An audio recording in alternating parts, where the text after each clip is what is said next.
conscience de tous les humains, de par la terre entière. Jugez vous-même. Quelle est l'œuvre humaine pour laquelle vous vous battez sur la terre, mais qui est éternelle? Quelle est l'œuvre humaine? Les diplômes. Le jour que vous mourrez, vos diplômes restent. Les maisons. Le jour que vous mourrez, vos maisons restent. Les voitures. Le jour que vous quittez, les voitures restent. De l'autre côté, nous aurons une autre civilisation. Il n'y aura pas de voiture. Ça ne sera plus la civilisation de la science. Ça sera la civilisation de la foi. Où quand je vais me déplacer, je pense que c'est là-bas. Et je me retrouve là où je veux aller. Amen. Voilà pourquoi, il y a longtemps déjà, nous aurions dû comprendre que toutes nos bagarres, toutes nos luttes et tous les problèmes que nous faisons ne servent à rien. Parce que le jour que vous mourrez, tout s'arrête là.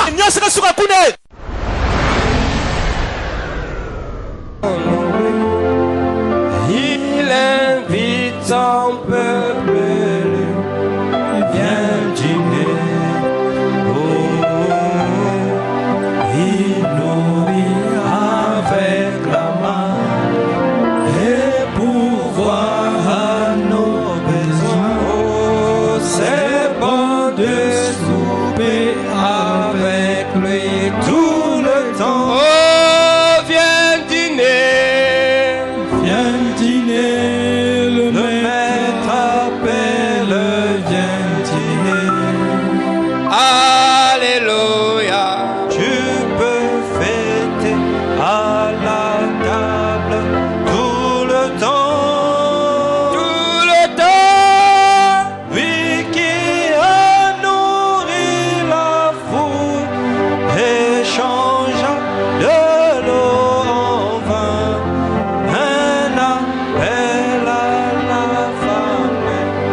Dans le tête de toi, c'est quoi? C'est ici encore l'occasion, Seigneur, de te dire notre reconnaissance. Toi qui nous donnes l'occasion à ce jour d'être rassemblés en ce lieu autour de la parole pour un seul objectif, nous préparer à te rencontrer, de nous pardonner nos péchés et accorder, Seigneur, que d'ici la fin de cette réunion, notre relation avec toi soit des plus parfaite. Nous prions que tu nous assistes vraiment pour nous hisser à ce niveau-là. Bénis chaque âme. Et n'oublie pas, Père Céleste, de bénir aussi chaque âme qui reçoit ce message partout ailleurs à l'étranger. Au nom de Jésus-Christ. Amen. Amen.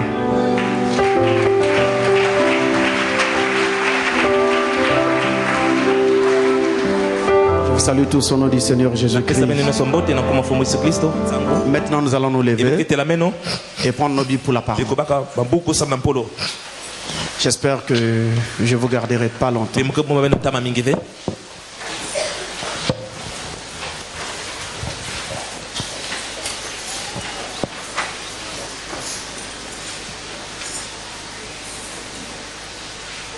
Nous allons lire dans Luc chapitre 16.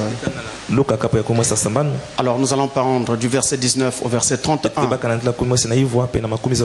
Du verset 19 au verset 31.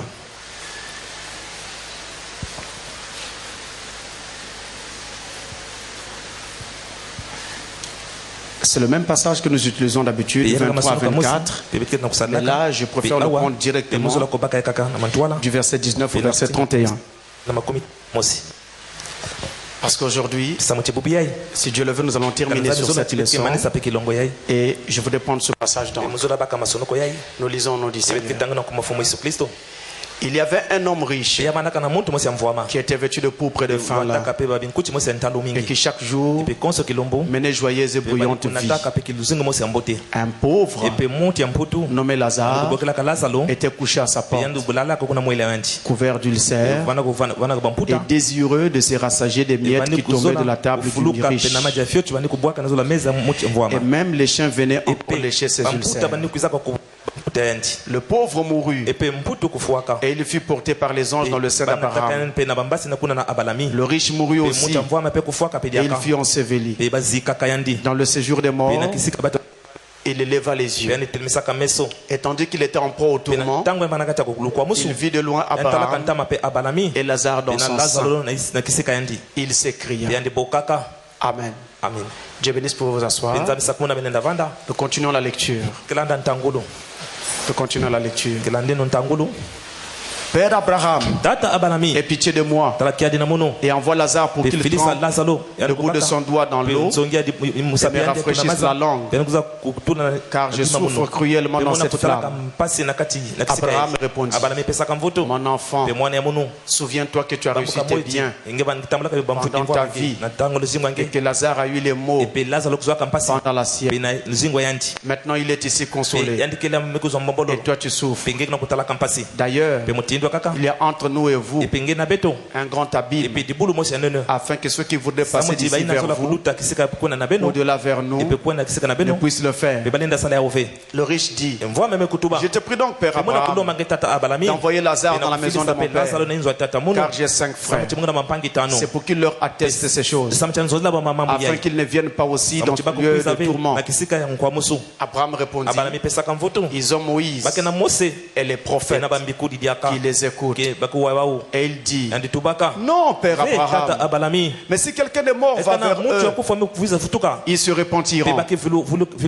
Et Abraham lui dit: S'ils n'écoutent pas Moïse et les prophètes, ils ne se laisseront pas persuader quand même quelqu'un de mort ressusciterait.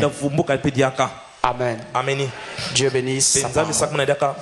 Notre passage de base reste celui qui a été affiché à l'écran tout à l'heure. Luc 16, 23 à 24. C'est notre passage de base. Mais j'ai lu la quasi-intégralité de cette histoire parce que aujourd'hui, nous allons parler sur les cris du mauvais riche. C'est-à-dire les cris de l'homme dont on parle dans ce passage. Passage qui nous a justement servi tout au long de notre enseignement. Aujourd'hui, nous allons donc parler des cris, les cris du mauvais riche. Sur les cris du mauvais riche,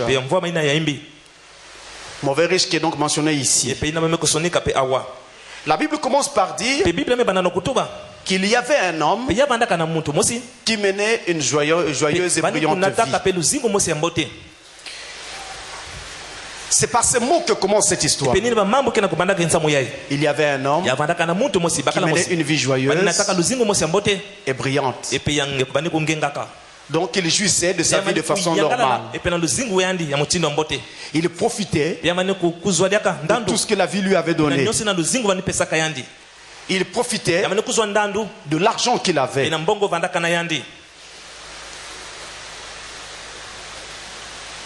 Et vous allez remarquer qu'en indiquant cette mention,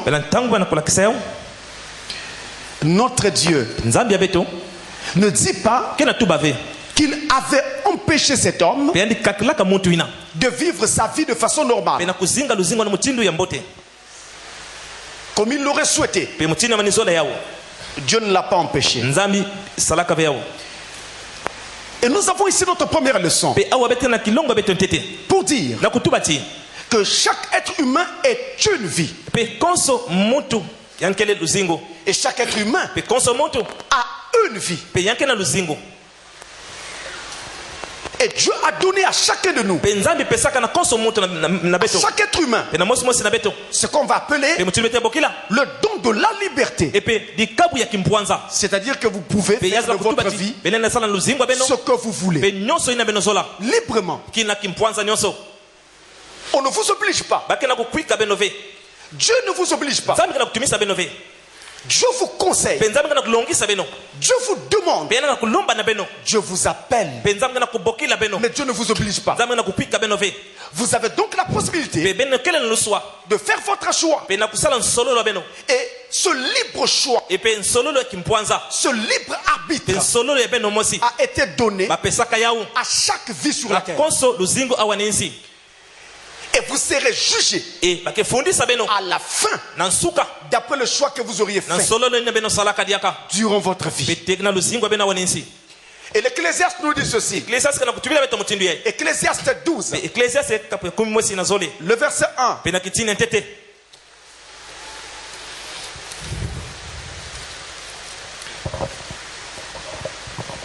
Jeune homme, rejette-toi dans ta jeunesse. Livre ton cœur à la joie pendant les jours de ta jeunesse.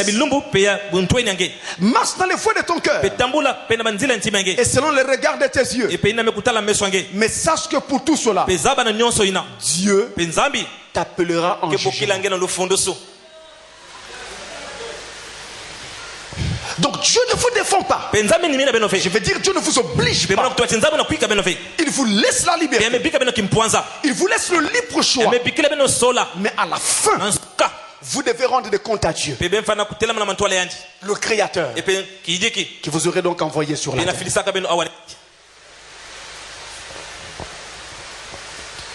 Et Satan le sait. Satan sait que Dieu a donné aux hommes le libre arbitre. Alors il essaie de détruire les avertissements pour faire en sorte que le maximum de gens tombent. Et il réussit assez bien dans ce qu'il fait. Je reviens et je dis, nous avons tous autant que nous sommes la liberté de faire de nos vies ce que nous voulons, de choisir notre camp, de choisir notre voie, de choisir le genre de vie que nous voulons mener, une vie du péché ou une vie consacrée à Dieu, une vie livrée à Dieu ou une vie livrée à Satan, une vie qui poursuit Rien que les gains de ce monde. Ou alors une vie qui regarde vers le gain céleste. Nous avons la liberté. Dieu ne vous oblige pas. Mais il vous conseille. Il vous appelle. Il donne des avertissements pour pas que vous tombiez dans le piège. Mais c'est vous qui voyez. C'est vous qui regardez. Et l'homme riche dont il est question ici avait méprisé les avertissements. Alors finalement, il s'est retrouvé dans les tourments. Et la Bible dit, il s'est retrouvé dans les tourments. Au verset 24, il nous est dit, pendant qu'il était en proie au tourment, pendant qu'il était en proie au tourment, c'est encore là une occasion de dire, mes amis, il y a bel et bien un enfer qui existe. Il y a aussi bel et bien un ciel qui existe. Là encore, Satan essaie tout pour que nous ne sachions pas ou que nous ne prenions pas conscience de l'existence réelle et effective du ciel et de l'enfer. Il ne veut pas que nous ayons cette conscience. Et il a tout à y gagner. Mais ça existe bel et bien. Nous devons savoir qu'il y a un ciel à gagner. Et il y a réellement un enfer à éviter. Dans Matthieu 25, au verset 41, nous lisons ceci. Matthieu 25, 41. Ensuite, il dira à ceux qui seront à sa gauche, retirez-vous de moi, maudits, allez dans le feu perpétuel qui a été préparé pour le diable et pour ses anges. Ici, dans le livre second, il est écrit éternel. Mais c'est une erreur. Ce n'est pas un feu éternel. C'est un feu perpétuel. C'est pourquoi j'ai lu en corrigeant. Allez donc dans ce feu qui a été préparé pour le diable et pour ses anges. Vous voyez bien qu'il y a un feu qui est préparé. Il y a réellement un feu préparé. Tout comme il y a réellement un ciel préparé pour les saints de Dieu. Et un enfer préparé pour le diable et pour tous ses serviteurs. Je dois encore dire, mes amis, nous sommes dans ce monde où Dieu est de plus en plus le malvenu. Si vous parlez de Jésus, vous serez prêt pour un fanatique. Vous serez prêt pour quelqu'un qui est rétrograde d'esprit. Mais les chrétiens doivent savoir que de la même manière que les païens ont fait leur choix de ne pas servir Jésus et de servir le monde et leur propre chair, nous autres chrétiens, nous avons fait le choix de servir Jésus-Christ. Et eux-mêmes les païens, ils disent que le choix de chacun ne se discute pas. On ne doit pas dire à quelqu'un, pourquoi tu fais ce choix-là? Non, c'est son choix. C'est son goût. Vous avez choisi Satan. Nous avons choisi Jésus. Et la Bible dit encore qu'actuellement, sur la terre, nous avons ce qu'on appelle une fournaise. Une fournaise qui nous éprouve. Une fournaise des épreuves.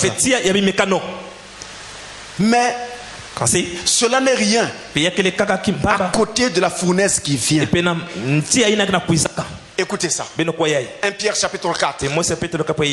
Verset 12 à 19. Cela n'est rien à côté de la fournaise qui vient. C'est 1 Pierre 4, verset 12 à 19.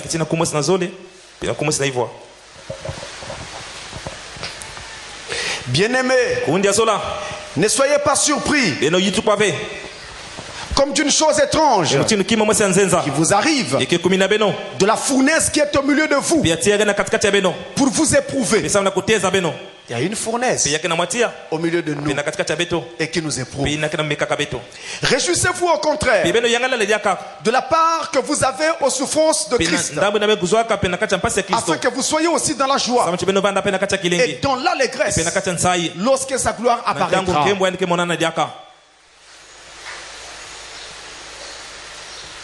Si vous êtes outragé pour le nom de Christ, vous êtes heureux.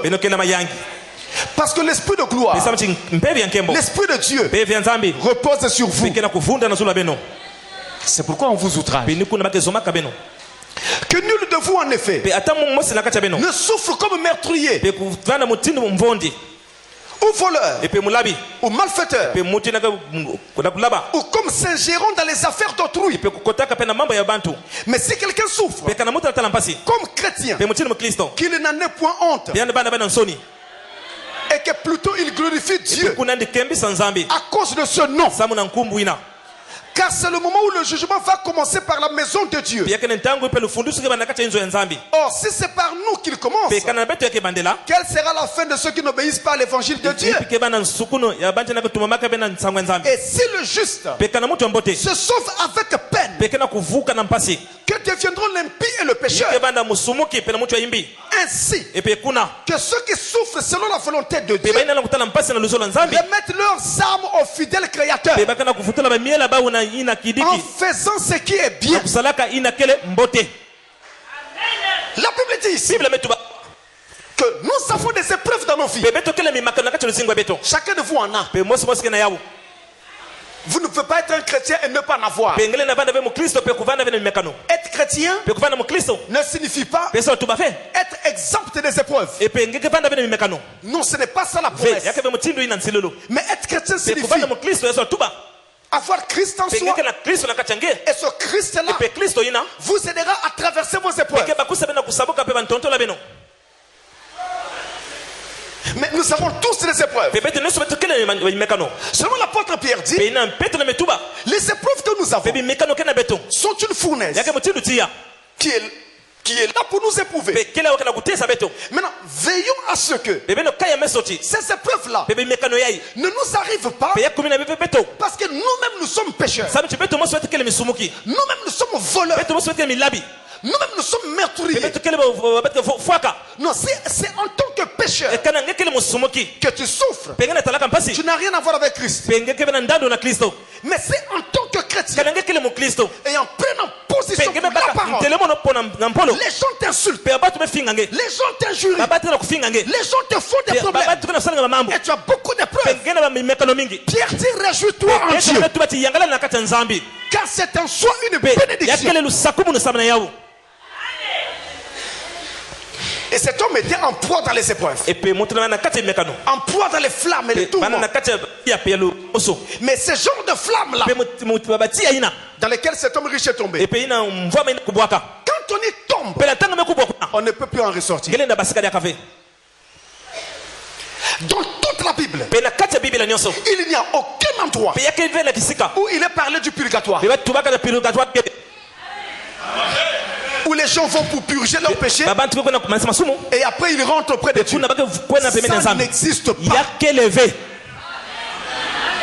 Ça n'existe pas. Donc cet homme-là, en tombant dans les tourments, il n'y avait plus rien d'autre.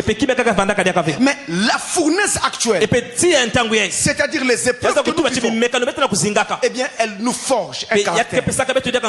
Elle nous aide à être des chrétiens aguerris, des chrétiens accomplis, des chrétiens tout faits.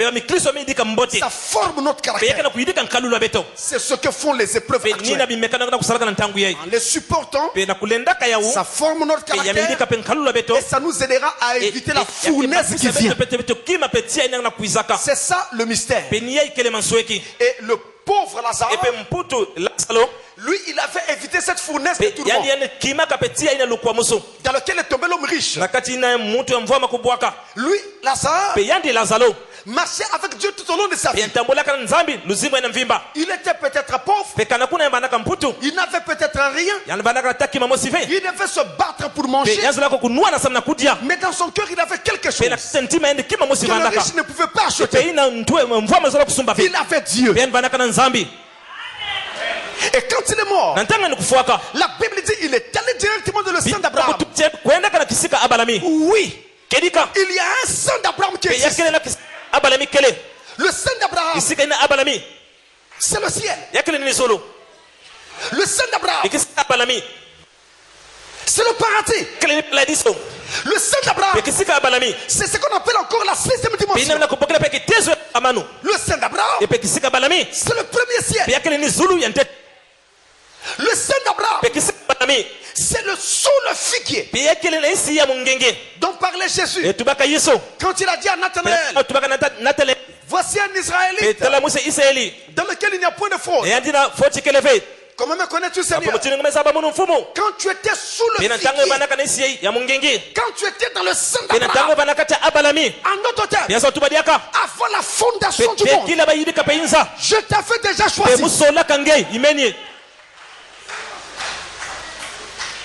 Et c'était l'occasion de vous dire que quand quelqu'un naît sur la terre, fils ou fille de Dieu prédestiné, quel que soit les événements qu'il va rencontrer sur la terre, ça ne fera jamais qu'il perde le salut éternel. C'est formel, mes amis. Dieu veillera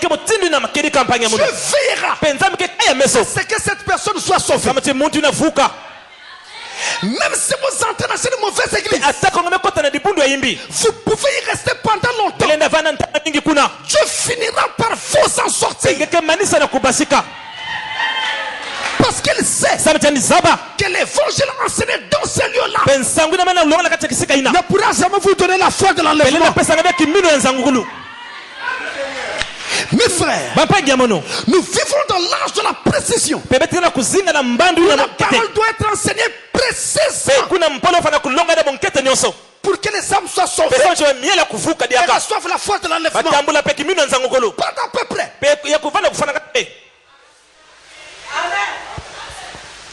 Et ce pauvre Lazare a eu cette grâce. Mais je dois aussi vous dire, mes amis, ce pauvre Lazare n'a pas eu la grâce de rentrer parce qu'il était pauvre. Non. Le ciel n'est pas une question de pauvreté ou de richesse. Les pauvres peuvent rentrer au ciel. Les pauvres peuvent manquer le ciel. Les riches peuvent rentrer au ciel. Les riches peuvent manquer le ciel. Vous n'entrez pas au ciel parce que vous êtes pauvre et que Dieu serait le Dieu des pauvres. Si c'est le cas, alors Dieu n'était pas le Dieu d'Abraham. Parce qu'Abraham était très riche. Le ciel appartient à tous ceux qui se répandent et qui donnent leur vie à Christ pour que Christ les sauve. C'est à eux qu'appartient le ciel. Le ciel appartient à ceux qui ont livré leur âme à Dieu. Et d'ailleurs il est écrit dans Matthieu 5 le verset 3, heureux les pauvres en esprit, car le royaume des cieux est à eux. Vous pouvez être pauvre en argent, mais être riche en esprit, et le ciel ne vous sera pas donné. Vous pouvez être riche en argent, pauvre en esprit, le ciel sera à vous. Votre esprit doit être dépouillé de tout esprit mondain. C'est alors que vous serez pauvre en esprit. Et alors le ciel sera à vous. Quand votre esprit, donc votre vie intérieure, est nettoyée, libérée, débarrassée de tous les autres esprits, vous êtes pauvre en esprit. Le ciel sera alors à fait. Riche ou pauvre, soyez-vous en argent. Ainsi, mes amis, nous ne pouvons pas dire que le ciel nous est garanti parce que nous sommes pauvres. Et on ne peut pas dire non plus que l'enfer est garanti aux riches parce qu'ils sont riches. Non. Tout dépend de ce que vous faites de votre âme. Cet homme riche, malheureusement, il n'était pas pauvre en esprit. Il était peut-être riche, mais si seulement il avait été pauvre en esprit, il n'allait pas se retrouver en train de crier en enfer. Et quand il s'est retrouvé là, alors il s'est mis à crier. Je souffre. Je souffre cruellement dans ces femmes. Je souffre. Je souffre. Père Abraham, envoie Lazare qui trempe son doigt dans l'eau et vient me rafraîchir la langue. Abraham dit non, ce n'est plus possible. Tu as eu ta joie pendant ta vie. Maintenant, tu es dans les souffrances. Lazare, tout au long de sa vie, n'a eu que des maux. Maintenant, il est dans le bonheur. Père Abraham, dis-lui seulement de mettre son doigt dans l'eau. Son doigt. Je ne demande pas de grande quantité. Il dit ce n'est pas possible.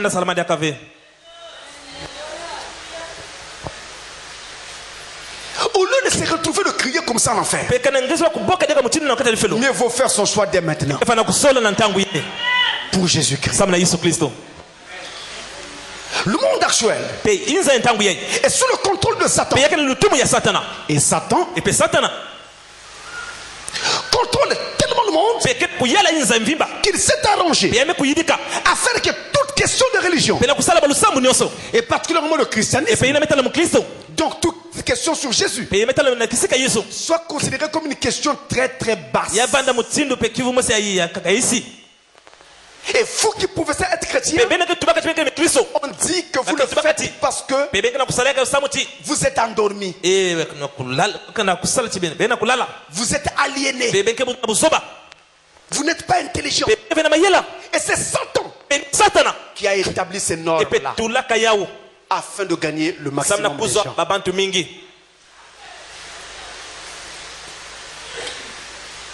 Mais les gens qui n'aiment pas Dieu, c'est un choix qu'ils ont fait. Pourquoi ne veulent-ils pas que nous aussi nous fassions notre choix par nous-mêmes? C'est Satan toujours à l'œuvre. Alors cet homme va dire, toujours en train de crier en enfer, Père Abraham, renvoie Lazare sur la terre pour qu'il aille par là, mes frères. J'ai 5 frères là-bas qui leur prêchent afin qu'ils ne viennent pas dans ce lieu de tourment.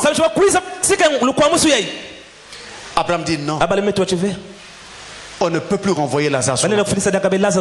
Ils ont Moïse et les prophètes qu'ils les écoutent. Non, Père Abraham, mais si quelqu'un d'entre les morts revenait et leur prêchait, ils écouteraient. Autrement dit, il est en train de dire, je reconnais qu'on m'avait prêché mais que je n'avais pas écouté parce que je pensais que le pasteur qui prêchait avait faim et il cherchait seulement son argent. Parce que je pensais que ce prédicateur était un idiot et qu'il ne comprenait rien à la vie. Parce que je pensais que la vraie vie, c'était la haute classe. Donc les restaurants, les bars, les nightclubs, les voyages, tout ce qu'on peut faire, le cinéma. Je pensais que c'est ça la vie. Prendre les femmes des autres, c'était ça la vie. Mais si quelqu'un de mort m'avait prêché Quelqu'un qui était mort, qui était revenu, m'avait prêché. J'allais croire. Abraham dit non, tu n'allais pas croire. Si tu devais croire, tu aurais dû croire quand cela te prêchait quand tu étais là-bas. Père Abraham, je t'assure qu'ils vont croire. Je te dis qu'ils ne croiront pas. Même si quelqu'un revenait de mort, s'ils peuvent croire quelqu'un qui revient de mort, eh bien ils croiront. Ceux qui sont en train de leur prêcher attendez, quand celui qui reviendrait de mort leur prêcherait, il va leur prêcher sur un royaume que lui seul est allé voir, que eux n'ont pas vu. Sur quelle base il faut le croire? C'est comme maintenant. Nous parlons de quelque chose qui est une expérience. Il faut avoir fait l'expérience avec le Saint-Esprit pour en connaître la réalité. Et quand nous en parlons aux gens, ils ne croient pas. Qu'est-ce que vous voulez? Hébreux 9, verset 27 déclare: il est réservé aux hommes de mourir une seule fois. Après quoi vient le jugement. Mourir une seule fois. Après quoi vient le jugement. Hébreux 9, le verset 27. Si Dieu avait accepté de renvoyer Lazare sur la terre pour qu'il aille prêcher à ses frères, et à d'autres gens, ce Lazare-là allait être amené à mourir une seconde fois. Donc il allait avoir une deuxième mort. Ça allait briser l'écriture. La loi de Dieu allait être brisée. C'est pourquoi Lazare ne pouvait pas revenir sur la terre. Écoutez-moi bien. Cette terre a eu un créateur. En tout cas, même les hommes de science, s'ils le disent, s'ils ne veulent pas l'avouer, en tout cas, quelque part, à demi-mot, il l'avoue. On ne peut pas voir un univers aussi organisé sans qu'il y ait un créateur. Et quand vous regardez la disposition des choses dans l'univers, c'est la même disposition sur la terre, jusqu'à l'échelle cellulaire et atomique.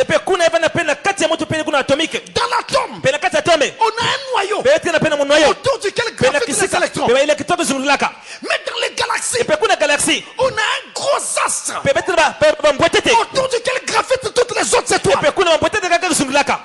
Comment ça peut être un hasard? Comment dites-moi?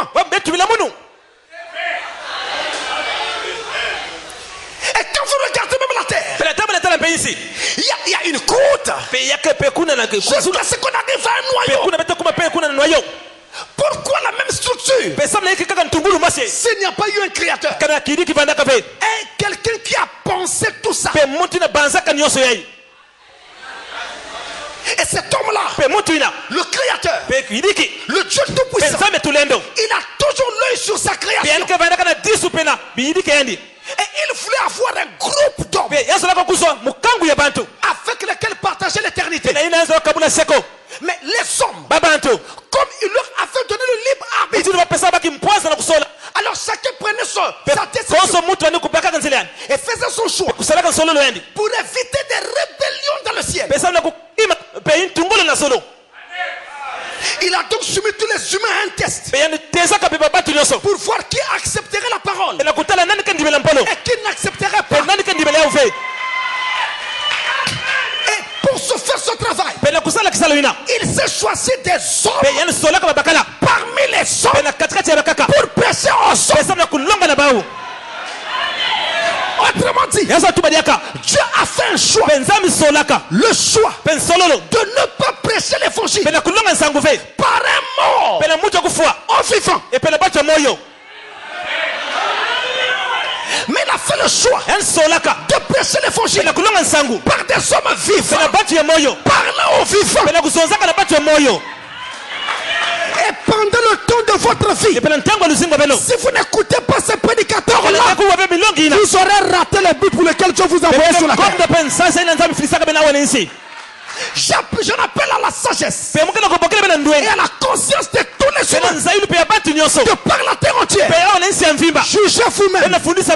Quelle est l'œuvre humaine pour laquelle vous vous battez sur la terre, mais qui est éternelle? Quelle est l'œuvre humaine? Les diplômes. Le jour que vous mourrez, votre diplôme reste. Les maisons. Le jour que vous mourrez, votre maison reste. Les voitures. Le jour que vous quittez, les voitures restent.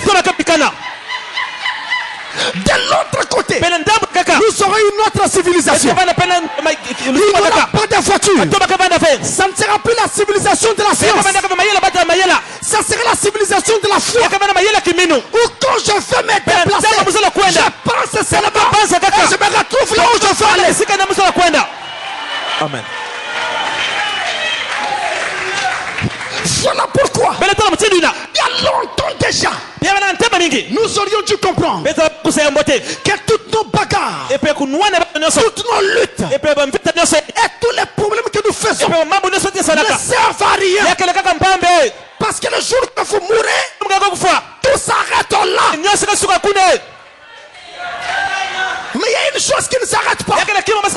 C'est la vie. La vie intérieure.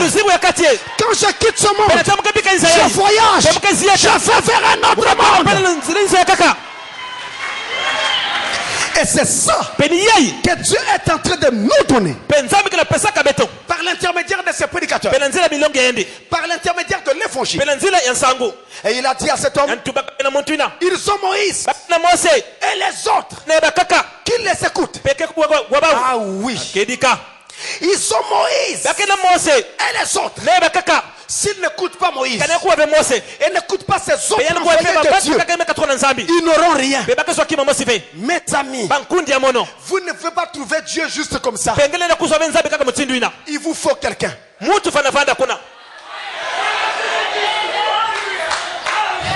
Il vous faut quelqu'un.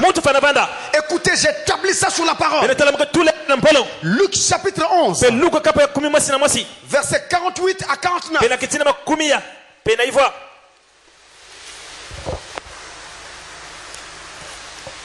Luc 11, 48 à 49. Il est dit, vous rendez donc témoignage aux œuvres de vos pères et vous les approuvez, car eux, ils ont tué les prophètes et vous bâtissez leur tombeau. C'est pourquoi la sagesse de Dieu a dit, je leur enverrai des prophètes et des apôtres. Ils tueront les uns et persécuteront les autres. Je leur enverrai au futur. Il y en avait déjà eu, mais maintenant j'en ferai encore. De sorte que tous les hommes sur la terre ne manquent pas l'occasion d'écouter l'évangile qui doit les préparer à rencontrer Dieu, à quitter cette terre. Parce que vous la quitterez un jour.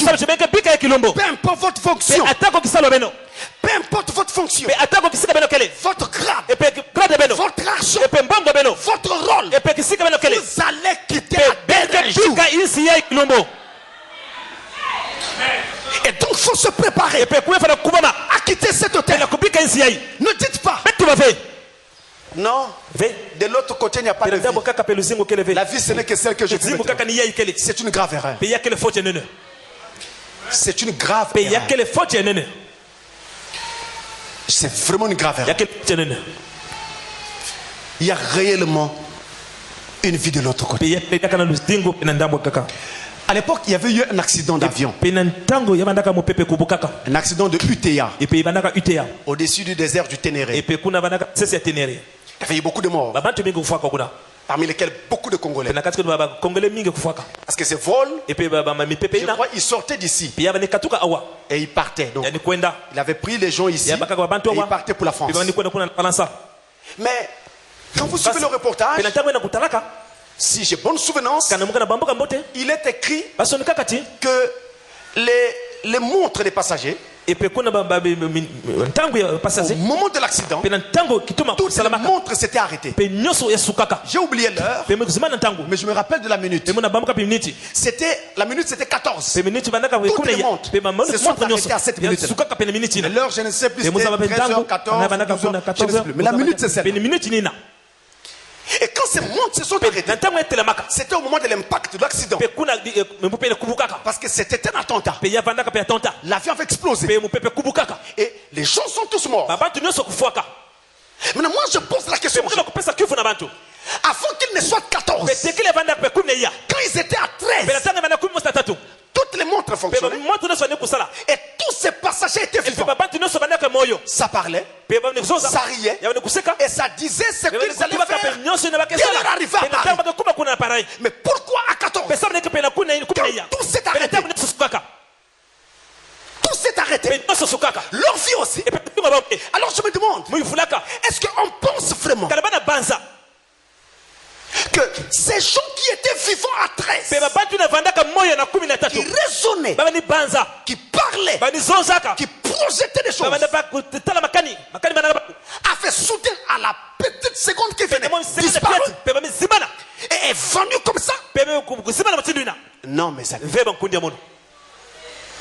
Ils sont certes morts. Paix à leurs âmes. Mais seulement ils sont tous allés dans une direction donnée. Chacun selon ce qu'il était avant l'accident. C'est pour dire, mes amis, vous voyez, à la petite minute près, l'homme vivait. Juste après, il est mort. C'est vraiment terrible. Vous pensez vraiment que ces gens-là, quand ils ont quitté, leur vie s'est arrêtée et finalement il n'y a rien et plus rien? Ce n'est pas vrai. Nous avons connu le cas d'un frère ici. Il est mort récemment, il n'y a pas longtemps. Il est venu à l'église. À la fin du culte, il s'est mis à saluer tout le monde ici. Que tu sois frère, que tu sois soeur, dès que tu passes là où il était, il dit, ah, pasteur, comment ça va? On se retrouvera là-bas. Je m'en ferai Didas. Il s'est mis à saluer tout le monde, les frères, les soeurs qui passaient là où il était debout. Oh, shalom frère, comment tu vas? Et ce soir-là, il était bavard. Il finit, il rencontre quelques diacres, il rencontre quelques frères, les salue, il termine, il quitte l'église, il part, arrive au rail, il fait une crise, il tombe, il meurt. Dites-moi, vous ne voyez pas qu'il y avait quelque chose? Pourquoi était-il si joyeux soudainement? Saluons tout le monde, parlant avec tout le monde. Quelque chose semblait lui dire que le moment était arrivé. Ça veut donc dire qu'en réalité, quand il est mort là, sa vie ne s'est pas arrêtée. Il est allé de l'autre côté. Et il nous attend là-bas maintenant. Et je sais que pendant que je parle là, il est en train de m'écouter parler. Et comme je le connaissais, c'est sûr qu'il est en train de dire, pasteur, parle-leur. Amen. Fouadida se rappelle. Fouadida, ça fait un traumatisme ce jour. Il dit, pasteur, ça je n'ai jamais vécu. Parler avec quelqu'un, la minute qui suit, on vous dit qu'il est tombé, il est mort. J'ai jamais vécu. Il parle avec quelqu'un et on se dit au revoir, au revoir, au revoir, au culte prochain. Et le voilà, la minute qui suit, tu apprends qu'il est mort. C'était invraisemblable. Il me dit quand il est rentré à la maison, il n'a pas pu manger. Et c'est ça la vie. Et Dieu est donc en train de nous préparer à ce moment-là en nous donnant l'évangile, mais par l'intermédiaire des hommes qu'il a envoyés. Envoie Lazare. Il dit non. Ils ont Moïse et ils ont les autres. Qui les écoute? Jésus nous dit, j'enverrai. J'enverrai. Et dans Ephésiens 4, écoutez bien ça. Verset 8 à 14.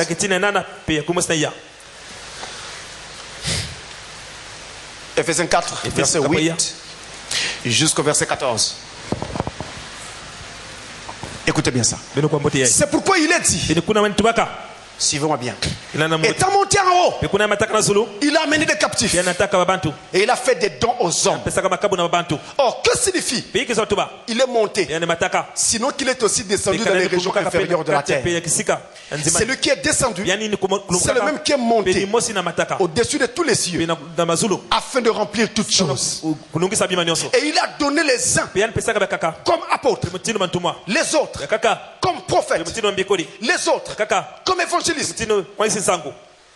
les autres comme pasteurs et docteurs pour le perfectionnement des saints en vue de l'œuvre du ministère et de l'édification du corps de Christ, jusqu'à ce que nous soyons tous parvenus à l'unité de la foi et de la connaissance du Fils de Dieu, à l'état d'homme fait à la mesure de la stature parfaite de Christ, afin que nous ne soyons plus des enfants flottants et emportés à tout fond de doctrine par la tromperie des hommes, par la ruse, par leur ruse, dans les moyens de séduction. Deux passages clés. Le premier, Luc 11, 48 à 49, où Jésus dit, j'enverrai des prophètes et des apôtres. Le second passage, Ephésiens 4, verset 8 à 14, où là, nous voyons maintenant des dons être faits aux hommes. De quoi s'agit-il? Luc 11, c'est l'annonce de ce qui va se faire. Ephésiens 4, c'est l'accomplissement de cette annonce où Dieu accomplit ce qu'il a promis. Il vous donne des hommes appropriés et les hommes nécessaires pour vous accompagner dans cette préparation pour le rencontrer, afin d'éviter d'aller crier en enfer et de gagner le ciel. Il avait annoncé dans Luc 11 la venue de ces hommes-là. Dans Ephésiens 4, il donne maintenant des hommes aux hommes. Il accomplit sa promesse. Maintenant, ce qu'il nous reste à faire, vous et moi, c'est de trouver ces hommes-là, préparés par Dieu, conditionnés par Dieu et envoyés par Dieu pour faire ce travail. Quand nous les trouvons, nous avons trouvé le ciel. Il faut maintenant les trouver. Envoie Moïse, envoie Lazare. Il dit non. Là sur la terre, ils sont Moïse et ils sont les autres. Ces autres-là, c'est justement ceux-là que Dieu a promis dans Luc 11 et qu'il a accompli dans Ephésiens 4. Maintenant, ce qu'il vous faut, c'est de trouver ces hommes-là. Quand vous les avez trouvés, vous pouvez vous reposer en toute sécurité. Parce que l'homme envoyé de Dieu a le plan en tête. Dieu lui montre le plan. Il sait ce qu'il faut faire. Il sait là où il faut appuyer. Il sait ce qu'il faut donner pour amener les gens au niveau qu'il faut. Alors, vous trouverez certainement le chemin qui mène vers la gloire. Et cela est d'autant plus important que Dieu dit encore dans le livre de Jean, au chapitre 13 et au verset 20, ce qui suit. Dieu dit encore, Jean 13, verset 20. En vérité, je vous le dis, celui qui reçoit, celui que j'aurai envoyé, me reçoit. Et celui qui me reçoit, reçoit celui qui m'a envoyé. C'est fondamental, mes amis. C'est, je veux dire, le fondamental. Il faut trouver l'envoyé de Dieu. Quand vous l'avez trouvé, vous avez trouvé le chemin qui mène vers la gloire. Ainsi, le prophète ajoute qu'il y a quelque chose avec l'église que vous fréquentez. Cela a quelque chose à voir avec votre salut. Il y a quelque chose avec l'église que vous fréquentez. Quel genre de docteur vous enseigne? Quel genre de pasteur vous conduit? Parce que l'homme qui vous conduit est censé être un homme de Dieu, avec un mandat divin. Pas quelqu'un qui a lu beaucoup de brochures et qui a pensé qu'il peut bien parler, donc il est ministre. Non, quelqu'un qui a un mandat, qui peut vous dire ce que Dieu lui avait dit avant d'aller. Et quand il est allé, il a commencé à faire le travail. Les résultats sont palpables. Les résultats se voient et se touchent. On n'imagine pas les résultats. C'est pourquoi je ne comprends pas. Comment vous pouvez dire que Dieu vous a envoyé, mais depuis que vous prêchez, l'église ne grandit pas?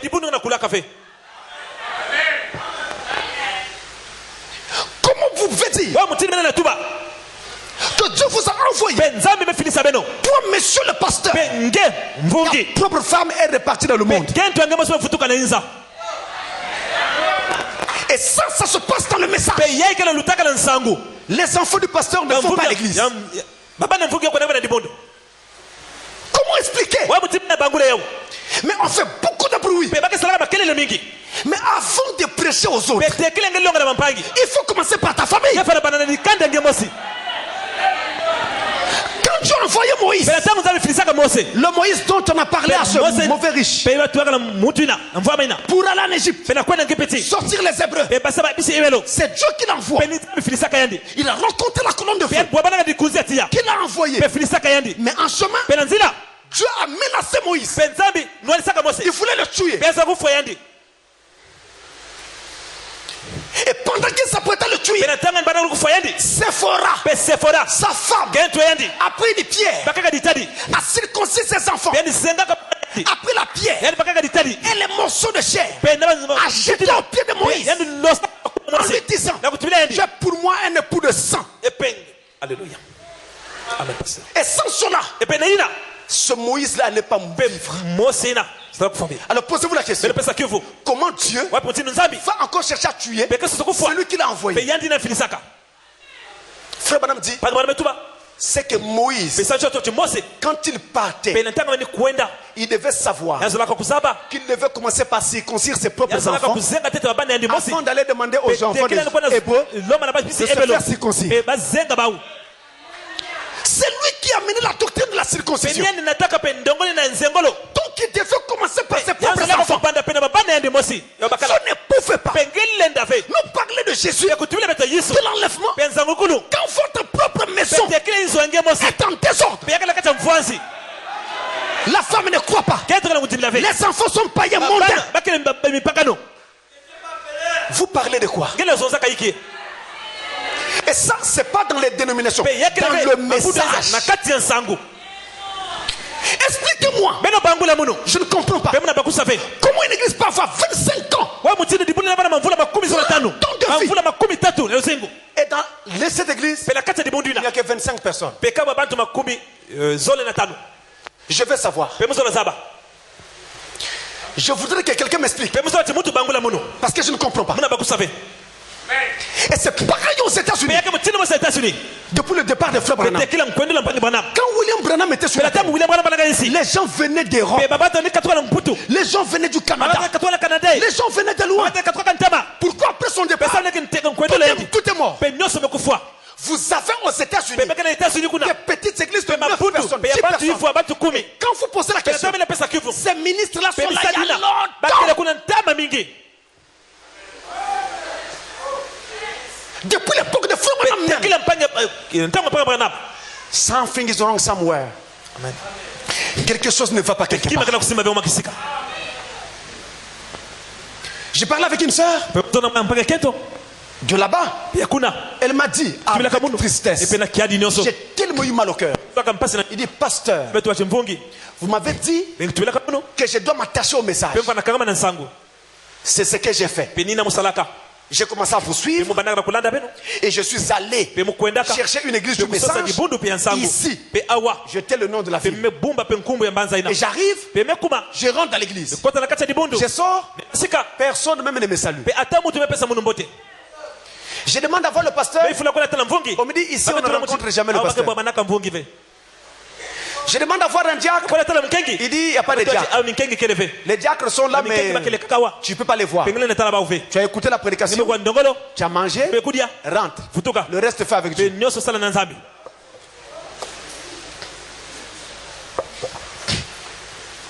Ça paraît invraisemblable. Mais et pourtant c'est ça la triste réalité. Le message. Toi tu es diacre qui doit assister le pasteur. Toi le pasteur, tu ne peux pas saluer une brebis ou parler avec elle. Je comprends rien. Je ne comprends rien. Et les églises sont comme ça partout. D'où est-ce que ça vient? Le message de Frère Branham. Du temps de Frère Branham. Regardez les frères. Même dans les allées, il y avait des gens qui s'asseyaient. À tel point qu'on n'avait plus un endroit où mettre le pied. Où est parti ce feu-là? Et quand on voit ce feu brûler quelque part, on dit c'était un magicien. Ah, donc le premier magicien était Frère Branham. Donc il était magicien. Comment il faisait? Dans les documents que j'ai reçus, j'ai vu une lettre qu'on lui avait envoyée avec une question à la poule. On lui disait, Frère Branham, vos prédications sont en train d'atteindre le monde entier et de bénir des gens partout. Les gens sont en train de lui écrire, ils ont écrit ça dans ces documents-là. Et après on lui a posé une question. Et ça m'a aussitôt rappelé les lettres que nous sommes en train de recevoir nous-mêmes. Où les gens sont en train de même d'attester. Dans le monde entier, ça va. Partout. Partout dans le monde entier. Je vous dis frère, à l'heure actuelle, même si vous fermez Canal 7, ça n'arrêtera plus la dynamique. Parce que les gens ont déjà goûté la chose. Ils vont la chercher. On m'appelle de partout, mes amis. Il arrive même quelquefois, j'ai du mal à répondre. Je ne suis pas toujours obligé de vous en parler. Et je bénis Dieu pour mon professeur d'anglais. Le frère Vianney, il n'aime pas trop être à la lumière. Mais c'est lui mon professeur. Parce que maintenant, tous ces documents-là sont pour la plupart en anglais. Mais je me sens à l'aise. Et je parle avec certains de ces gens-là en anglais. Et tout ça, c'est Dieu qui prépare ça.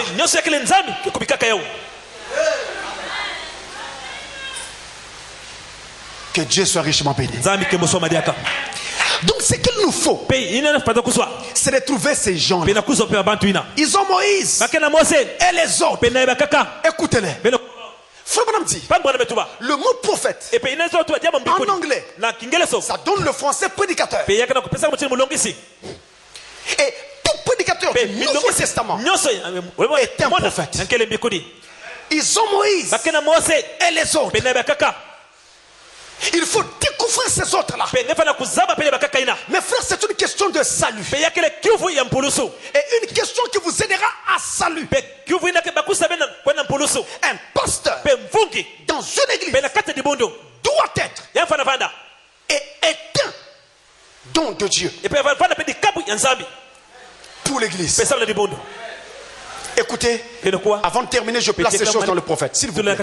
Dans la prédication, ce qu'il faut faire, non, plutôt ce qu'il faut pour vaincre l'incrédulité. La prédication, c'est ce qu'il faut pour vaincre l'incrédulité. Du 29-07 1960. Paragraphe 15. Faut madame nous dire. Suivez ça bien, mes amis. Suivez ça, nous sommes en train de terminer. Premièrement, ce sont les apôtres, les prophètes, les docteurs, les évangélistes, les pasteurs. Ces 5 dons donnés par Dieu dans l'église. Ainsi, chacun de vous qui avez un pasteur de pieux, vous avez un don de Dieu dans votre église. Un berger. Et pasteur signifie un berger pour veiller sur le troupeau, pour leur enseigner la parole de Dieu. C'est cet homme qui prêche n'est pas un don de Dieu. Vous n'aurez rien. Parce que là, vous avez affaire à une usurpation d'autorité. Donc, à un moment donné, vous avez besoin de savoir que l'homme qui me prêche est un homme de Dieu. Si vous pensez qu'il ne l'est pas, ou si vous pensez qu'il ne l'est plus, quittez l'église. C'est un conseil de frère. Parce que c'est un problème de salut. Cherchez un homme de Dieu qui amènera vos âmes vers la gloire. Mais si vous restez, cela veut dire que vous croyez qu'il est un don de Dieu. Je peux entendre un amen? Et dans ces conditions-là, croyez-le. Dans Galates 4, verset 14, l'apôtre Paul appuie sur la même chose et montre que les Éphésiens 4, les ministres, les pasteurs sont des dons de Dieu. Dans la prédication, nous voudrions voir Jésus. Frère Branham va un peu plus loin. Il va maintenant nous montrer que ce pasteur-là, ce don de Dieu, en fait, est un représentant de Dieu devant vous. Représentant. Autrement dit, si vous voulez voir Dieu, vous devez voir cet homme. La prédication, nous voudrions voir Jésus prêcher le 11 décembre 1957. Le paragraphe 75. Il dit, c'est ma première visite à New York. Ne laissez pas cela passer outre. Non pas moi maintenant. Voyez, je ne parle pas de moi. Je parle de lui. Christ. Vos pasteurs ici le représentent dans une certaine mesure, d'une certaine manière. Ils ont reçu des dons pour faire cela. Je ne suis pas très prédicateur, mais ceci est mon don. Le pasteur est le représentant de Dieu au sein de l'assemblée. Si vous voulez voir Dieu, vous êtes obligé de voir son serviteur. Il continue. Il va encore jusqu'à montrer que cet homme de Dieu-là, il est à la fois la lampe et la lumière de Dieu pour l'église. Écoutez, la prédication âge de l'église d'Éphèse. L'âge de l'église d'Éphèse. L'âge de l'église d'Éphèse, paragraphe 142 et le paragraphe 147. Il dit maintenant, le verset 5, c'est un avertissement. Souviens-toi et réponds-toi. Vous comprenez? Souviens-toi donc d'où tu es tombé d'où tu es tombé, de Pentecôte, tu es tombé au point où tu te trouves maintenant, tu as rétrogradé, et répands-toi, et fais les premières œuvres, retourne à Pentecôte. Autrement, je viens à toi et j'ôterai ta lampe de son lieu, à moins que tu ne te repentes.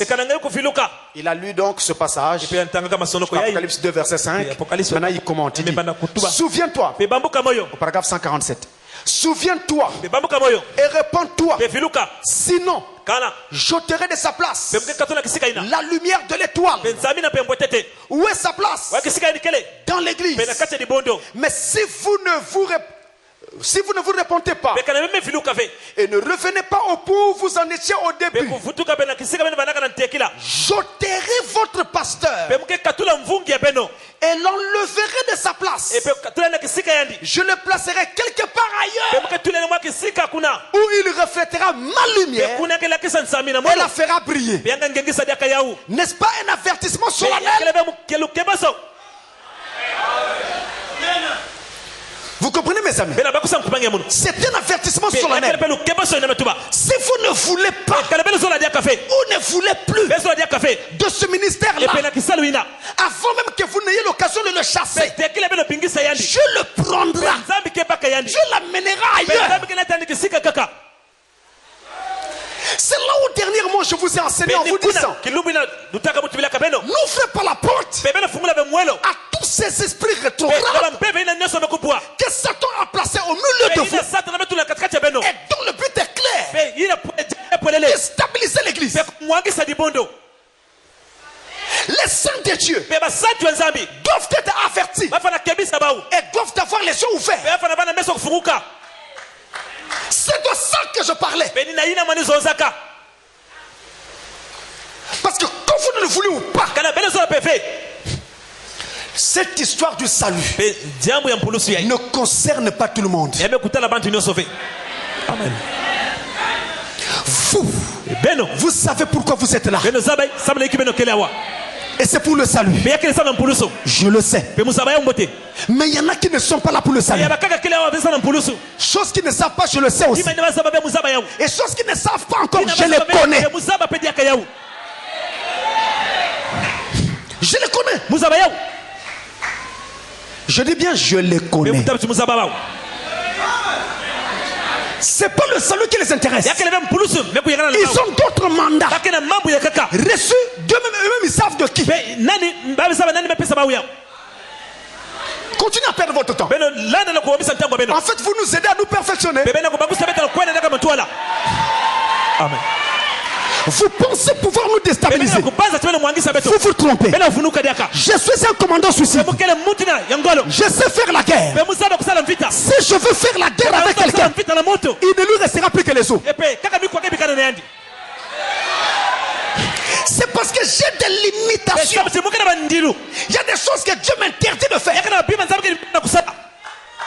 Ceux qui me connaissent depuis Brazzaville, ils savent. Il y a des gens qui pensent, lui il est fort dans la Bible, mais il n'est pas fort dans les citations. Vous me connaissez vraiment? Est-ce que vous me connaissez vraiment? Rentrez dans mon bureau. Venez voir le nombre de livres que j'ai écrits avec les citations. Surtout vos points de doctrine. Venez voir.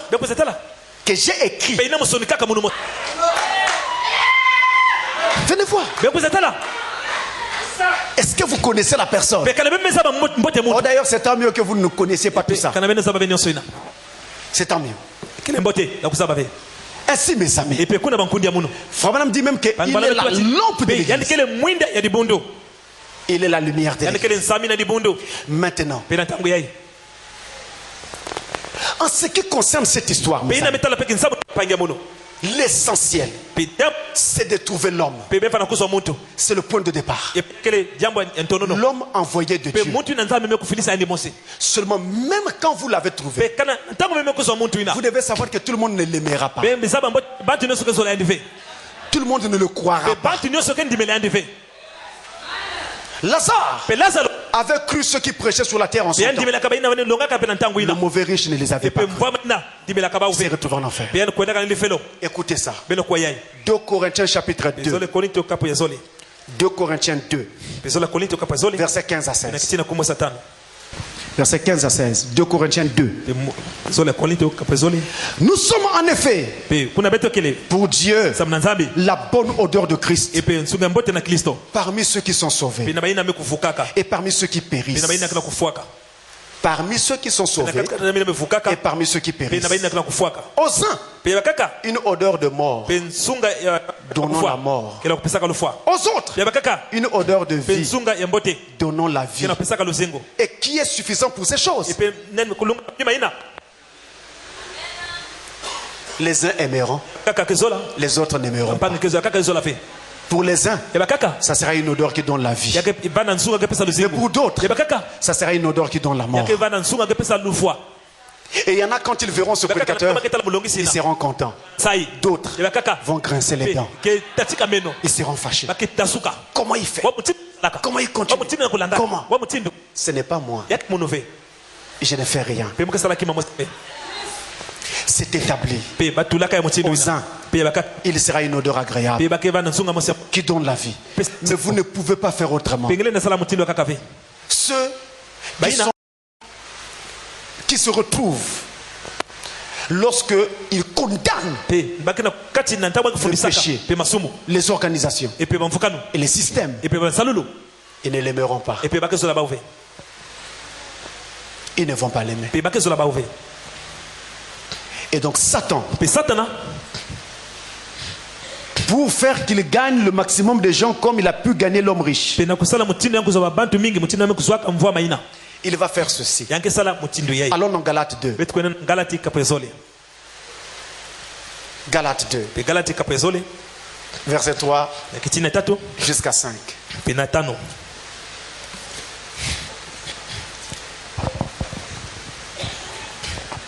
Écoutez ça. Mais Tite qui était avec moi et qui était grec ne fut pas même contraint de se faire circoncire. Ne fut même pas contraint de se faire circoncire. Et cela à cause des faux frères. À cause des faux frères qui s'étaient furtivement introduits et glissés parmi nous pour épier la liberté que nous avons en Jésus-Christ avec l'intention de nous asservir. C'est pas votre Bible qui dit. Si la Bible en parle, c'est que l'esprit n'est pas nouveau. Et partout où l'évangile est enseigné, il y aura ça. Partout où l'évangile est enseigné, il y aura toujours ça.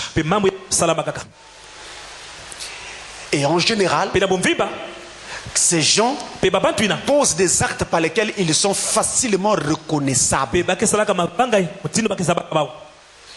Et vous verrez que ce sont eux qui iront vers vous en vous posant la question: comment vous voyez l'église et les religions? Quelle question? Vous voulez que je voie l'église? Non, mais comment tu vois l'église, les choses, le pasteur, tout ça? C'est le même esprit. Il peut pas venir directement pour te dire voilà. Il cherche un moyen pour te montrer qu'il t'aime. J'ai une information. Vraiment, je ne donne pas ça à tout le monde. Mais c'est un mensonge. Ce sont des gens qui vont de frère en frère et de sœur en sœur. Ah frère, moi je vais bientôt quitter l'église. Je vais bientôt quitter l'église. Je trouve que vraiment ça ne va pas. Mais si tu veux quitter l'église, vas-y. Amen. Pourquoi tu vas de personne en personne? Je vais bientôt quitter l'église. Parce qu'en réalité, le but, c'est de déstabiliser le maximum de gens. Et maintenant, si vous n'êtes pas enseigné, vous aussi vous dites: ah bon, qu'est-ce qu'il a, frère? Qu'est-ce qu'il a, frère? Comment tu trembles par les mots d'un homme? Comment tu trembles? Si Dieu pensait qu'il y avait péril à la demeure, Dieu serait venu te parler. Songe, vision, ou quoi que ce soit. Parce que toi tu es sincère, tu es honnête, tu vas à l'église en toute honnêteté, en toute sincérité. Je ne peux pas te laisser te perdre avec la folie des gens. Amen. Je veux venir te dire, mais ces histoires que les gens racontent à gauche à droite, c'est le même esprit que Paul dénonce ici. Si vos yeux se sont ouverts, dites Amen. Amen.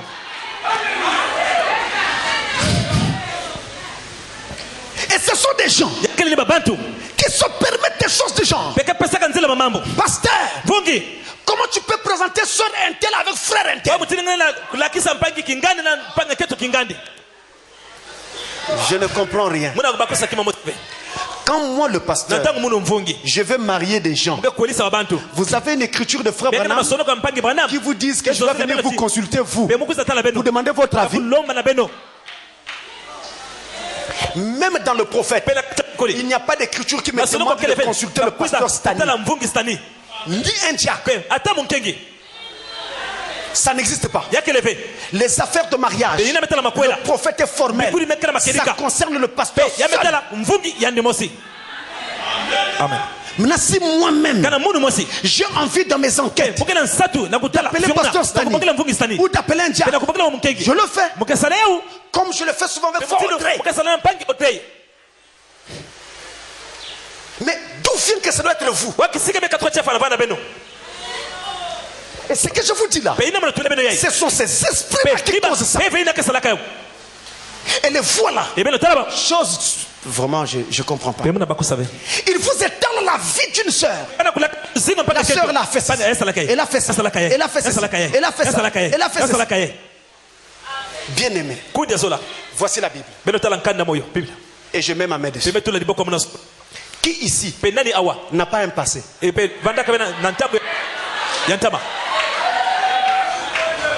Qui n'a pas de passé? Le saint d'aujourd'hui a eu un passé. Le pécheur d'aujourd'hui a un avenir demain. Si vous pensez qu'une soeur a mal fait quelque chose, regardez les Écritures. Priez pour elle.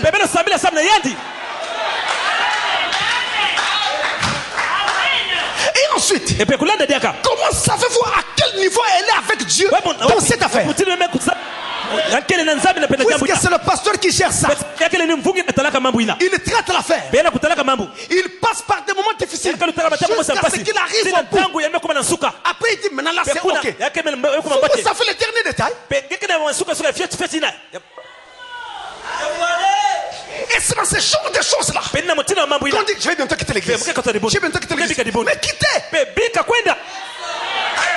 Moi-même je vous dis quittez. Partez. Amen. Fais partez, je ne pleurerai pas. Parce qu'un véritable serviteur de Dieu est un tabernacle de rassemblement. Amen. J'ai même vu des pasteurs ici. Qu'on a accusé. On a condamné de beaucoup de choses. Au début, ça semblait secouer les gens. Les églises là se sont refaites. Vous perdez votre temps. Vous perdez votre temps. La vie d'un enfant de Dieu était censée être connue par le pasteur seul. Et parfois par le diacre. Comment ça se retrouve entre les mains? Des fois entre les mains des frères, des sœurs. Vous qui avez participé à livrer de telles informations, aussi vrai que tu es Dieu, vous allez payer pour ça. Voici la Bible. Je mets encore ma main. Vous allez payer pour ça. Et vous allez apprendre qu'on ne se moque pas de Dieu. Et vous qui avez donné l'information, et ceux qui ont traité ces informations-là, si vous ne payez pas, c'est que Dieu n'est pas Dieu. Vous allez payer. Et quand vous allez payer, vous vous souviendrez de ma voix. Et quand vous appellerez, quand les Jack venaient me dire, un tel est dans telle circonstance, je dirai au Jack, n'allez pas. Je suis sérieux. Je leur dirai, n'allez pas. Parce que vous avez voulu combattre contre Dieu. Amen. Le pasteur traite la vie des enfants de Dieu. Et Dieu seul sait combien nous avons souffert. Il y a des gens que je vois ici qui sont restés longtemps attachés dans une vie de péché. Mais nous avons été patients jusqu'à ce qu'aujourd'hui ils ne sont plus là-dedans. Mais qu'est-ce que nous avons fait pour les en sortir? Vous ne savez pas. Et vous êtes là à raconter n'importe quoi.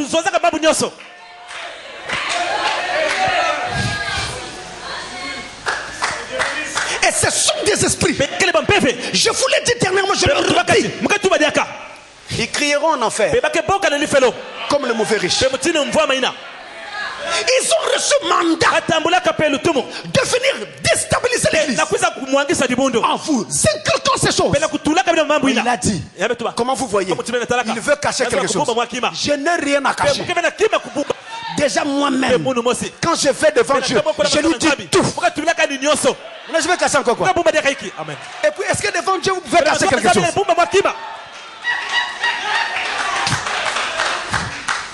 Qu'est-ce que vous allez cacher devant Dieu? Que Dieu ne sait pas. Soyons sérieux. Mes amis,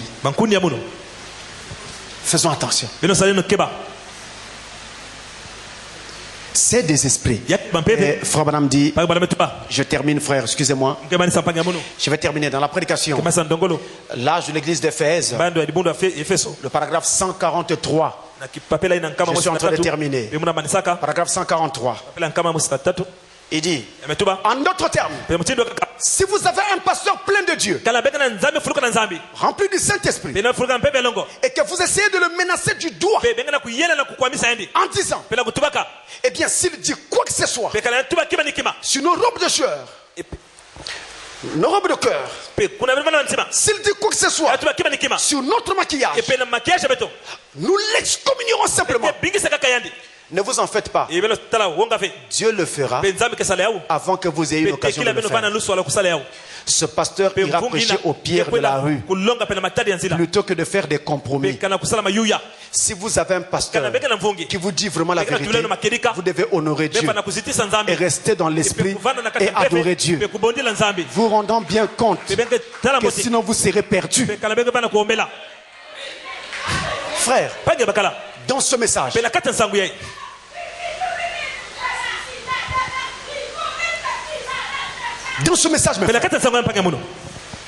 dans combien d'églises on fait des questions et réponses? Dans ce message, vous avez les assemblées du message plein. Dans ce message, dans combien d'églises on fait des lignes de prière pour le baptême du Saint-Esprit? Vous avez tout vu. Qu'est-ce que vous voulez d'autre? Qu'est-ce que vous voulez d'autre?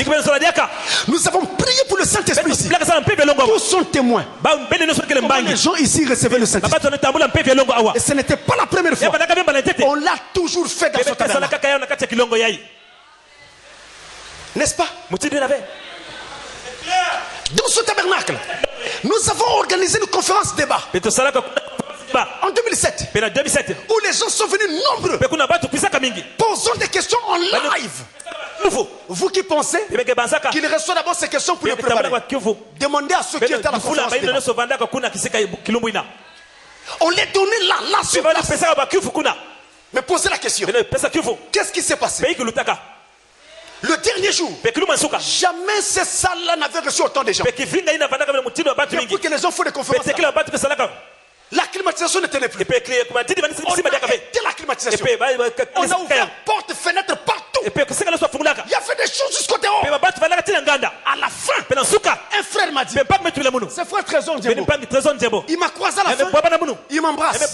Je n'oublierai jamais ça. Il dit, pasteur, c'est comme si on vient de gagner la coupe du monde.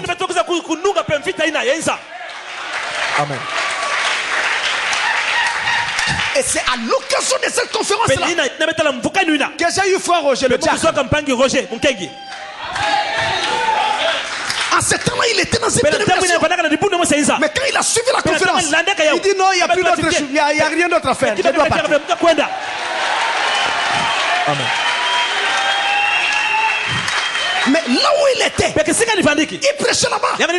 Il dit prêchez ou pas, la vérité c'est ça, je m'en vais. Mes frères, sans orgueil, je dis bien sans orgueil, je le dis pour la gloire de Christ. Supportez-moi. Je le dis pour la gloire de Dieu. Il y a des choses que nous enseignons ici. Et les gens dans leur maison, les pasteurs, même les pasteurs, apprennent. Et même les brebis. Je le dis pour la gloire de Christ. Excusez-moi mes frères. La gloire de Christ. Même les brebis. Dans la quasi-totalité des assemblées. Que quand ils suivent un enseignement canal, c'est la précision. Ce sont les détails. C'est la profondeur de la vision. Ils savent. Qu'est-ce que vous voulez? Vous avez voulu que ce ne soit pas pasteur Francis ici. Mais il n'y a pas de problème. Dites-le à Dieu. Et je m'en irai. Non. Parce que frère, ces histoires-là continuent. Toujours. Et vous avez besoin d'ouvrir vos yeux. Avant que vous ne vous retrouviez comme le mauvais riche. Égaré par des faux discours. Le prophète continue. Je prends une autre prédication. Excusez-moi, je vais terminer rapidement. Dans la prédication, la divinité expliquée. Divinité expliquée. Paragraphe 53. Il dit, quand quelqu'un vient vous voir, qu'est-ce que tu connais de telle soeur? Qu'est-ce que tu connais de tel frère? Frère bien-aimé, n'entrez pas dans cette danse-là. Et vous êtes témoin, vous avez fait ça. Vous avez fait ça. Vous connaissez le chemin pour éviter la colère de Dieu. Vous connaissez le chemin. Autrement, vous devez payer. La divinité expliquée, paragraphe 53. Et j'aime ça. Vous voyez? Parce que je crois que c'est apostolique. En effet, le chef, l'ordre le plus élevé de l'église, c'est le berger. Nous comprenons ça. Le pasteur, si un évêque ou quelqu'un d'autre est là pour ôter au pasteur sa révélation, alors comment Dieu pourra-t-il jamais agir dans son église? Comment Dieu pourra-t-il jamais agir dans son église? Vous voyez, on n'y arrive pas. C'est tout. Vous ne pouvez pas dire au pasteur, ne prêche pas ça, prêche ça. Non. C'est pas vous qui conduisez. Vous pouvez porter un avis. C'est tout à fait correct. Mais pas faire comme ces esprits-là. C'est le Saint-Esprit qui conduit les gens. Je vais vous expliquer un fait. Quand j'ai prié pour le baptême du Saint-Esprit en 2011, après j'ai dit au pasteur Stanley, à partir de là, toute la période qui va venir, je vais prêcher comme un pentecôtiste. C'est-à-dire, je vais prêcher en insistant sur le réveil. Dit, ah bon, ça va. Et j'ai fait ça. Si vous étiez là et que vous me voyez prêcher, vous allez dire, mais qu'est-ce qu'il est en train de faire? Non, je sais ce que je fais. C'était pour asseoir cette chose-là. Et après, nous revenons dans les enseignements au fur et à mesure. Chaque chose a un esprit, une onction, et donc c'est une phase dans laquelle vous entrez. Et dans cette phase-là, il y a un enseignement approprié qui doit aller avec. Et si vous sortez de cet enseignement, cassez l'élan. Et vous n'aurez pas les résultats que vous attendez. C'est pourquoi Frère Branham prêchait au Branham Tabernacle. Job sur le sable. Il est resté là pendant plusieurs jours. Je crois un frère, une soeur veut le dire. Frère Branham. Chaque jour qu'on vient ici, Job sur le sable. Job sur le sable. Job sur le sable. Quand est-ce que tu vas retirer ton Job sur son sable? Frère Branham dit, je vais retirer mon Job sur son sable quand vous aurez compris pourquoi il est sur le sable. Est-ce que vous voyez ça? C'est ça les principes. Si vous êtes un enseignant et que vous enseignez et vous passez outre juste comme ça, vous êtes un piètre enseignant. Vous n'aurez pas les résultats attendus. Or, pour avoir des résultats, il faut aller pas à pas. Chaque fois, regardez, vous voyez un enfant qui vient de naître, sa nutrition, on dit toujours de 0 à 3 mois, de 3 mois à 6 mois, dès le 4e mois, dès le 6e mois. Donc c'est une plage, c'est une période. Et donc par rapport à cette période-là, il y a une alimentation qu'il doit avoir pour sa période. C'est la même chose avec la croissance d'une église. Je n'avais pas besoin de vous expliquer ça. Parce que ça, c'est mon affaire en tant que pasteur. Et quand vous avez trouvé l'homme, ça suffit. L'homme lui-même, ou plutôt Dieu lui-même, par cet homme-là, fera le travail. Il continue. 2 citations et je termine. Dans la prédication, l'âge de Pergame, paragraphe 312. L'âge de Pergame. Paragraphe 312. La manne cachée, c'est quelque chose de particulier. Qu'y a-t-il de particulier? Les bénédictions du Saint-Esprit. Oh non! Elles sont pour toute l'assemblée. Les bénédictions du Saint-Esprit, c'est pour toute l'assemblée. Mais la manne cachée était une révélation spéciale parce qu'il devait enseigner les autres. Vous voyez, c'était une connaissance un peu plus grande de l'écriture afin qu'il puisse enseigner les autres. C'est ce qu'il est censé faire, n'est-ce pas?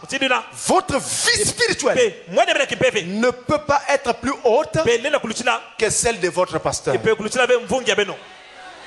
Souvenez-vous de cela. Parce qu'il est le berger qui vous nourrit. S'il est le berger, il doit savoir où se trouve la manne afin de nourrir les brebis. N'est-ce pas vrai? Maintenant, nous allons voir quelque chose de spécial. Amen. Votre vie spirituelle ne peut pas être plus haute que celle de votre pasteur. Si vous pensez être plus spirituel que pasteur Francis, cherchez une église où vous aurez un pasteur qui sera plus spirituel que vous. C'est un conseil. Allez-y. N'hésitez pas. Il en va de votre bien. Mais si vous restez, ça veut dire que vous reconnaissez que pasteur Francis est plus spirituel que vous. Alors écoutez-le. Écoutez-le. Parce que je ne supporterai pas ces choses. Je ne veux pas tolérer ça très longtemps.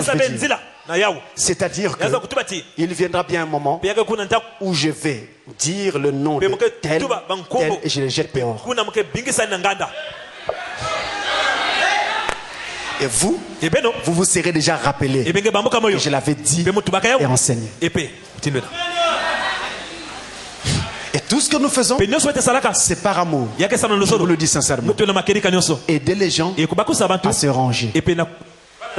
Mais tous ne se rangeront pas. Dernière écriture, et je termine. N'oubliez pas, votre vie spirituelle ne peut pas dépasser celle du pasteur. Non, tu vois ici, le pasteur a dit ça. Est-ce que tu connais tous le reste que Frère Branham dit sur la question? Tu as une écriture, mais les autres écritures. Vous voyez, frère? Donc ça, c'est une faute. L'église est en train de... Et le frère dit, le frère connaît les écritures. Mais c'est un démon qui est en train de vous troubler. Frère, je lève ma main. Parce que même la démarche est démoniaque. La parole de Dieu dit si vous pensez que votre pasteur a commis une erreur, que ce soit dans l'enseignement, que ce soit dans sa vie, vous allez le voir. Montrez-lui l'écriture que vous avez. Et vous allez aider votre pasteur. À son tour, il viendra et il dira l'assemblée entière. C'est pas ça quand c'est le message. Et si vous connaissez le message, pourquoi vous ne respectez pas ça? C'est pourquoi je vous dis que c'est un démon qui vous trouble. Et vous ne devez pas accepter de telles choses. Dites à ces gens-là, le pasteur a dit que cette façon de faire est démoniaque. Nous ne voulons pas crier en enfer avec le mauvais riche. Va voir le pasteur. Et ajoutez ceci. Va voir le pasteur. Je demanderai au pasteur si vous l'avez vu. Au cas où vous ne l'avez pas vu, je vous dénoncerai sur le pasteur. Ajoutez ça. Combien disent amen? Ajoutez ça. Comme ça, ces gens-là sauront que vous n'êtes pas des brebis qu'on peut malmener, avec lesquels on peut jouer. Vous n'êtes pas des petits jouets.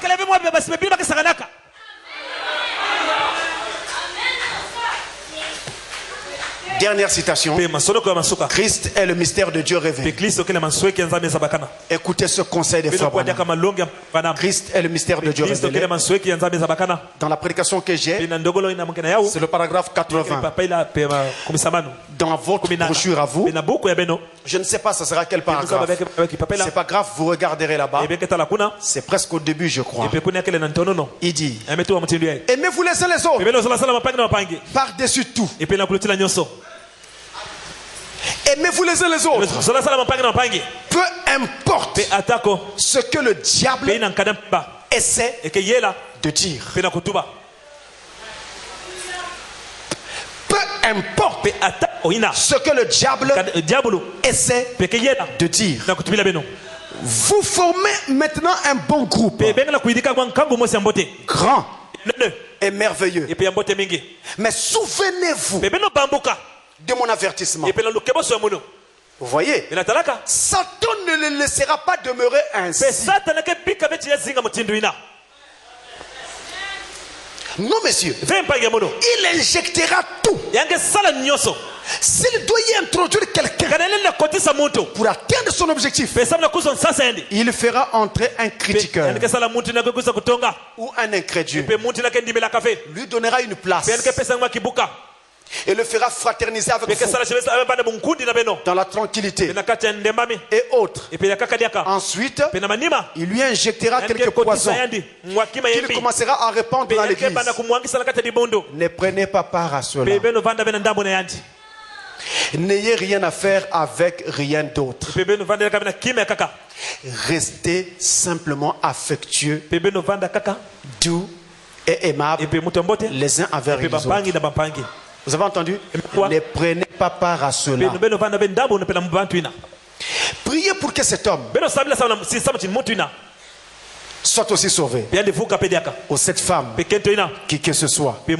Priez simplement pour eux. Et attachez-vous les uns les autres. Et restez avec votre pasteur. Et restez avec votre pasteur. Voyez, il est le berger et vous devez le respecter. Il vous conduira jusqu'au bout. Et parce qu'il est ordonné par Dieu pour agir ainsi. Ne prenez pas part à cela. Il dit, vous formez un grand groupe. Il est grand et merveilleux. C'est bien. Souvenez-vous de mon avertissement. Le diable ne vous laissera pas rester comme ça. Le diable ne laissera pas. Est-ce que vous comprenez ça? Ça veut dire qu'il fera tout pourvu qu'il essaie de s'aimer la zizanie ou le manque de confiance. Maintenant vous êtes avertis. Et maintenant je crois que vos yeux sont beaucoup plus ouverts.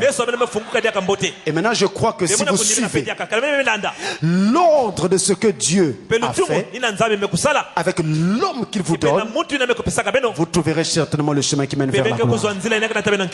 Et vous n'aurez pas à crier en enfer à la fin.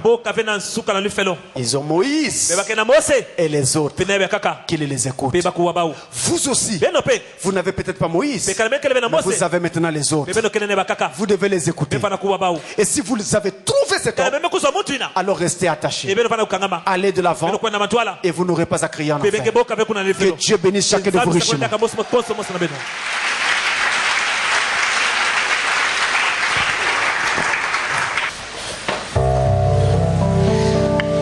Le premier à mourir pour le sang de lait fut Jean le Baptiste,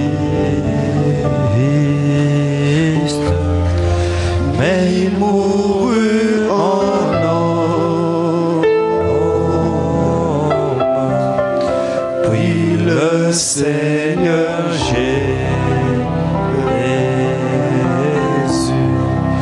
il en crucifié,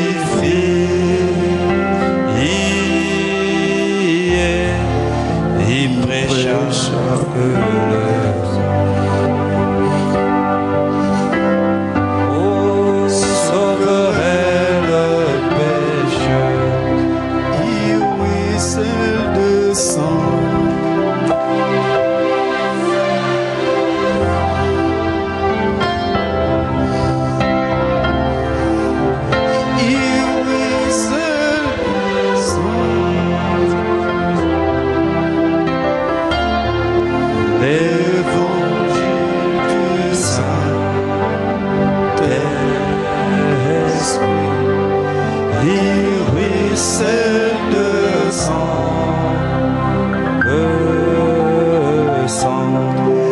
le sang des disciples,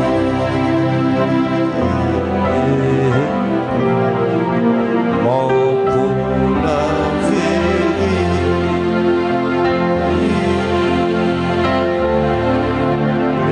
l'évangile du Saint-Esprit,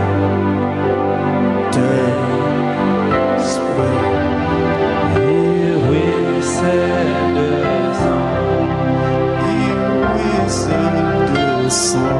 Oh, il ruisselle de sang.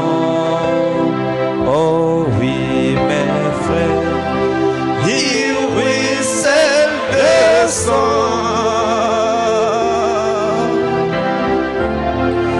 L'évangile du Saint-Esprit,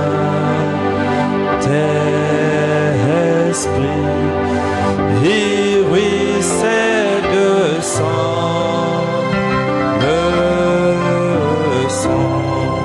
Le sang des disciples,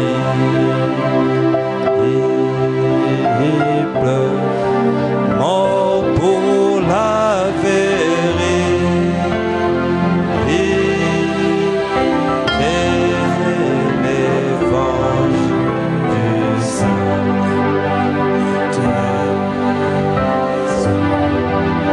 il ruisselle. Que chacun se mette à Jean prier.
qu'on se souvient de l'une de la prière, qu'il lève seulement sa main.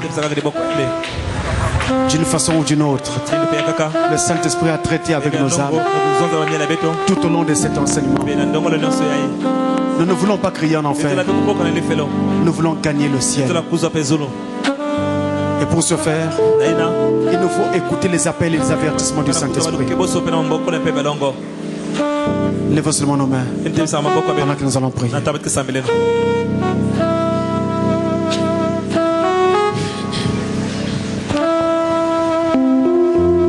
Éternel Dieu Tout-Puissant, tu nous as dit par ton prophète que Hébreux 13:8 te ramène encore ce matin parmi nous. Nos mains levées vers le ciel, expression de notre foi en toi qui est présent parmi nous, Seigneur. Nous croyons que, Seigneur, tu es le même. Le même Seigneur qui visita la femme samaritaine. Le même Seigneur qui rencontra Marie, Seigneur, oh Dieu, de Magdala. Le même Seigneur qui guérit les lépreux, qui ressuscite les morts. C'est pour cela que nous avons levé nos mains. Comme tu nous l'as dit, Seigneur, par notre pasteur ce matin, nous n'aimerions pas crier en enfer, Seigneur, parce que nous n'avions jamais été créés pour l'enfer. Oh Seigneur Jésus-Christ, nous venons de l'éternité et nous voulons repartir à l'éternité. C'est pour cela, Père, nous nous approchons devant ton trône de grâce. Reconnaissons notre culpabilité. Quand nous avons manifesté, Seigneur, oh Dieu, une légèreté, Père éternel, remarquable à ton égard et à l'égard de nos bien-aimés. Tu as dit, Seigneur, par ton prophète, alors que nous nous approchons, Seigneur, à la date où chacun de nous prendra la communion, sinon la Sainte Seine, aucun de nos frères, aucune de nos sœurs ne doit avoir quelque chose qui nous condamne. Même envers les frères, le témoignage doit être pur. Devant Dieu, le témoignage doit être pur. Devant notre pasteur, le témoignage doit être pur. C'est pour cela, Seigneur, nous nous repentons de tout le mal que nous t'avons fait, de tout le mal que nous avons fait à notre pasteur, de tout le mal que nous avons fait à nos frères et sœurs. Nous te demandons pardon, Seigneur. La Bible dit, celui qui avoue ses péchés, tu es juste et fidèle de lui pardonner. Pour ceux qui sont debout, qui n'ont pas connu ces choses, soutiens-les, Seigneur, de façon que demain, qu'ils ne puissent pas y tomber, mais qu'ils restent debout par ta grâce, Seigneur. Être debout n'est pas l'effort d'un homme, mais c'est une grâce venue de toi. Oh Seigneur, notre seul désir, c'est de crier avec les saints dans la 6e dimension. Si jamais tu tardes à venir, disons à Dieu, Seigneur, jusqu'à quand? Mais pas crier en enfer, Seigneur. C'est pour cela, lave-nous par ton sang, jette nos péchés de la mer de l'oubli et remplis-nous encore du baptême du Saint-Esprit, Seigneur. Et baptise ceux qui n'en ont pas, afin que surtout de cette église, nous soyons des hommes nouveaux, marchons dans une nouveauté de vie, une vie positionnée sur la parole, capable de dire à Satan, arrière de nous, et de dire à Jésus, viens encore dans ma vie et fais de moi ce que tu veux. Oh Père, afin que cette église soit gardée spirituelle jusqu'à ce que tu viennes. La Bible dit, n'abandonnez pas votre assemblée. C'est pour cela, Seigneur, nous nous remontons, nous nous répandons parce que nous aimons notre pasteur, nous aimons notre église, parce que nous t'aimons, oh Dieu, et nous voulons garder notre relation avec toi. Car la bénédiction vient de toi. Seigneur, éternel Dieu, reçois nos prières. Car en dehors de ton nom, Pierre pouvait dire à qui d'autres iront, c'est toi qui as les paroles de la vie. Unis-nous, Seigneur, avec la parole, afin que nous soyons unis entre nous et avec notre pasteur. Au reste, souviens-toi de tous ceux qui n'ont pas été parmi nous. Viens les enseigner que la même onction les oigne de façon et aussi, Seigneur, se rapproche de toi et vive la parole. Accompagne chacun de nous jusqu'à son domicile, sans protocole du mal de la rive. Bénis davantage le pasteur Francis. Soutiens-le, oh Dieu. Laisse que Père, ton onction le couvre au point que toutes les âmes forgées par Satan contre lui seront nées puissantes et sans effet au nom de Jésus.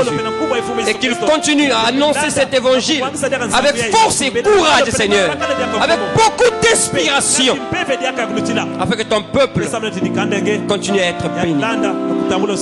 Au nom de Jésus-Christ, soutiens sur le pasteur Seigneur là où il est. Réconforte-le. Quand il reviendra, qu'il soit tout frais. Bénis tous les ministres du monde entier, sans oublier l'épouse universelle. Au nom de Jésus-Christ. Amen.